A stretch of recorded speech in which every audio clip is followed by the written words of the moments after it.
warn you and I warn myself from something that's very, very easy to do right now. It's a subtle point, but it is extremely dangerous. And that is focusing on the problem itself. See, one of the most powerful stories to me is the story of Musa alayhi salam in front of the Red Sea.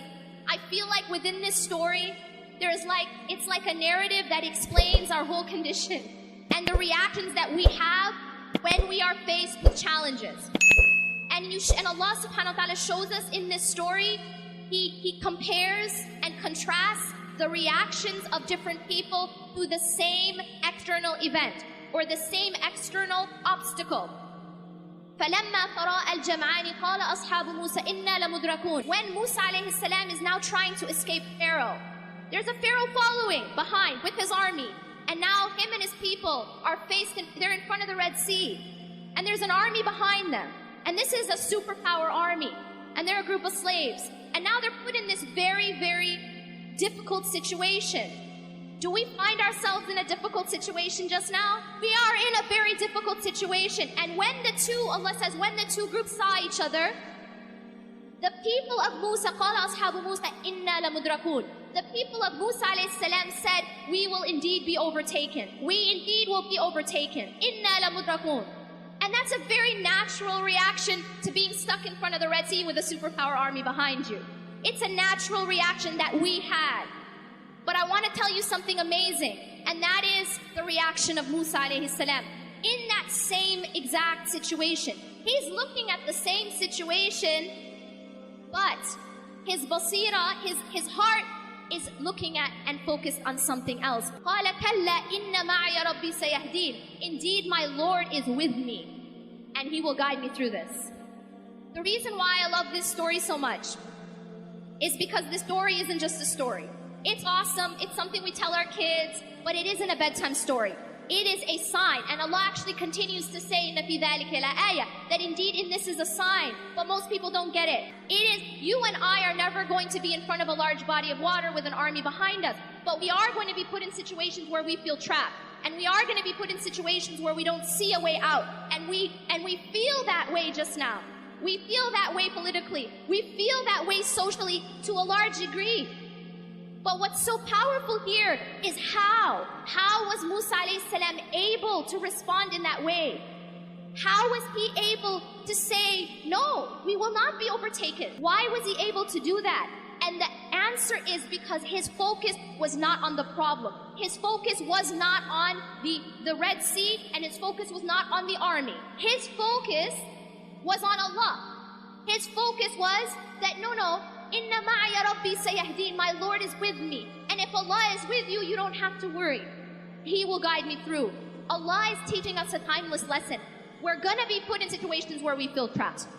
We're going to be put in situations that look impossible. And what also strikes me about his story is that he didn't know how he was going to get out of that situation. And yet he did not worry, even though he didn't know how. See, for us, it's easy for us to say, oh, it's no problem because I got a plan, A, B, C, D. We know exactly how it's going to happen. But when you don't have any idea how it's going to happen and you still put your trust in Allah, that is tawakkul. He knew Allah is with me and He will guide me through. Now y'all are going to say, but what about doing our part? And the reality is, what's so beautiful about this story is that although obviously Allah subhanahu wa ta'ala was going to save him, Allah still asked Musa alayhi salam to take action. He's asked him to do something. He asked him to take his staff and strike the sea. And so he was still asked to take action. We are still asked to take action. Tawakkul and action are not separate. They have to go together. اعقلها وتوكل, as the Prophet ﷺ says. When the man was told by the Prophet ﷺ, tie your camel and put your trust in Allah, the two are simultaneous. We don't work and then depend on our work and depend on our deeds for results. No, we work and we depend on Allah for results. And that's a very, very important point. One of the things that happens a lot, and this is a pitfall that a lot of us activists fall into, is that we put our trust in our own activism. And so what happens is when we don't see the exact results that we wanted, we lose hope. إِنَّا لَمُدْرَكُونَ. We have that attitude of we're going to be overtaken. But you see, if you put your trust in Allah subhanahu wa ta'ala, regardless of what you're seeing, you know that He's got your back. And that's what happened with Musa alayhi salam. He was told to strike the sea, so he's taking an action. But, this is an important point, it is not his action which caused the result. Why did he strike the sea? Because it was Allah who told him to. It was part of his worship. Every single thing that we are doing of our activism should be part of our worship. But we should never believe that our opening, that our salvation, that we're going to be saved because of our actions, because of our activism.